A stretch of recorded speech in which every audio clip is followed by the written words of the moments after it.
পর আসলাম ধান খেতে।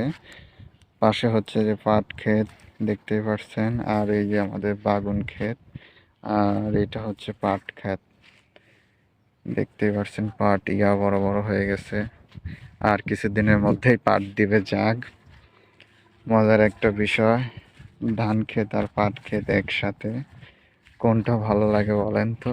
পাট ক্ষেতটা তো এখন কেটে জাগ দিবে, আর ধান তো কেবল সবেমাত্র শুরু, কিছুদিনের মধ্যে ধান কাটবে, এই ধান বড় হবে তারপরে কাটবে। আর এই যে পাট তো এখন জাগ দিবে, দেখতেই পাচ্ছেন পাটগুলো বড় বড় হয়ে গেছে। পাট ক্ষেতের পাশে ধান খেতে যে রাস্তা কত সুন্দর।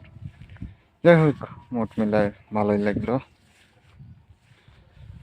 ভাই। টানা দুপুর রোদে আর পারতেছি না ভাই, বাড়ি যায়। ধান ক্ষেত দেখতেই পারছেন, অনেকদিন